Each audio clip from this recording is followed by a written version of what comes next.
I've just finished reading this book by Gabor Mate. The big argument in this world is whether attention deficit disorder is something that you're born with or something that you can develop traits of, so that it's as if you have ADD as a result of things growing up. Gabor puts forward the idea that you can most definitely develop ADD as a result of what happens in childhood.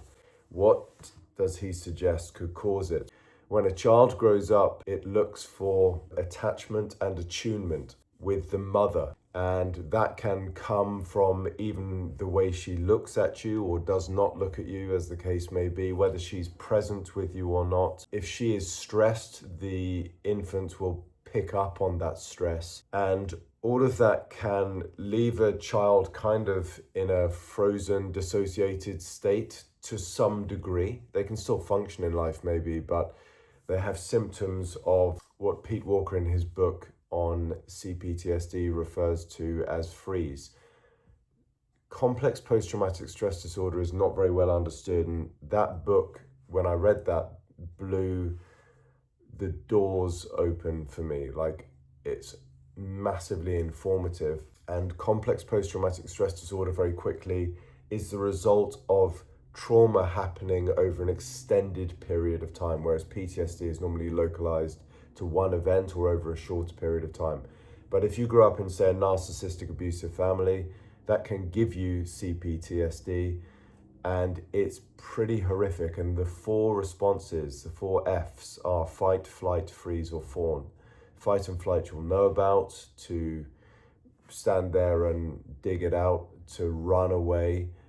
Freeze is where you dissociate, so I kind of just referred to that in relation to this. And then fawn is where you try so hard to be nice to everybody, and it's a survival instinct, but it makes you socially awkward because people can pick up that you're not really being authentic. And then you read that in people, that they're not responding well to you. It makes you more anxious, it makes you fawn more, and it's not a very good cycle. So Gabor Mate says if you get that kind of freeze response, it causes symptoms of ADD.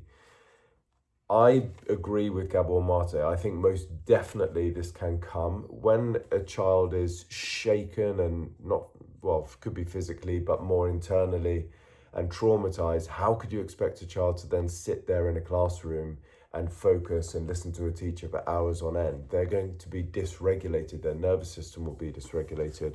Another book by Nicole LePera, also up there, How to Do the Work, talks about nervous system dysregulation. And some of this stuff, you cannot think your way out of it using CBT, cognitive behavioral therapy. There's something called somatic therapy. You need to get it out of your body. Watch a YouTube video by Peter Levine. Look up Peter Levine, Levine, Marine, and look at that process with that Marine, where the Marine, an explosive went off next to him in Iraq 5 years prior, I think it was. And his body is, as he sat there talking to Peter Levine 5 years later, is still doing this. So like when he's trying to talk to this guy, Peter Levine, his body is trying to close the loop and save him from an IED that he was not able to be saved from 5 years ago, and it damaged his leg and whatever. And Peter Levine got him to start working with the jaw muscle and then relaxing, and within 2 sessions, the after is incredible. Like, the guy's he's been doing this for years. So trauma stays in the body, and yes, I definitely believe it can affect your attention. I didn't find this book that easy to read. Maybe it's because I have symptoms of ADHD. I have to read actively. I highly recommend, if you struggle with this stuff, you try and summarize the page at the top in a sentence. So you're reading, thinking, how would I summarize this? Or how would I teach this to my best friend? I circle stuff. I used to think that my books should be left pristine. Now I think a well-read book should be written all over and synthesized and digested. What are the solutions he puts forward in the book? You need, and this is going to play into the next book I'm going to read, which is apparently fantastic.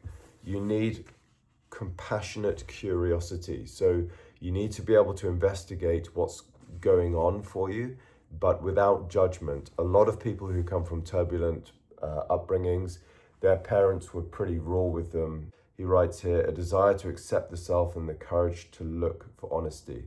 And he uses this word over and over. Notice each time she makes a critical judgment against herself. Notice when she is seized by anxiety. Notice when her behavior does not jibe with her long-term goal. Notice, notice, notice. And instead of judging and saying, oh, I just lost my page again or lost my focus again, no. So you need to develop that compassionate curiosity. Moving on quickly now, self-acceptance, which is where this comes in. Guilt is a big thing for people often with ADD. People with ADD often think that they are deeply defective. They think there's just something very wrong with them, and they're in social situations they're trying to hide in plain sight, which is not possible, of course. So it makes you very anxious. Choose a guide. He basically says, do get help. It's going to be really hard without a therapist. And don't be dismayed if the first therapist you don't click with. It takes time. And you have to, as well, I can tell you from just a lot of other reading I've done, evaluate the people around you. Are those people honestly doing you good? Do they have your best interest at heart, or are they using you as an emotional punch bag or as a joke to make fun out of? So yeah, if you have low self-esteem, you've got to look at the people in your circle. Are they the best for you? That's really, really important. And the brain's job is to keep you safe. So one way the brain keeps you safe is to try and keep you in scenarios that are predictable, that it's familiar with. And there's a saying that the brain will choose a familiar hell over an unfamiliar heaven. So it will try and keep you in a toxic situation, even if there's something better you could move into, because that's what it knows and it's predictable. So that's really hard. But evaluate your social circle. And then this is big. Great reviews on Amazon. And yeah, if you struggle with this stuff, I do think it's a good read. I think he's got a great point. He does go into more depth about how to solve it just at the very end. I've heard that is typical of Gabor Mate. He talks a lot about the problem, what causes it, and doesn't always talk about the solution as much. Maybe that's not fair. I haven't read all his books. I do think he comes across as a lovely guy. I saw him speak in London. I would give this book a 8.5 out of 10. I think he covers some really important stuff, and whilst I didn't enjoy the book that much until the end, I think it's a worthwhile read. The other book that you could read is by Dr. Armen, or Armin, is it? A-M-E-N or A-M-E-E-N, on ADD. He's written a book specifically on this. I haven't read that yet, so that's another one you might look into.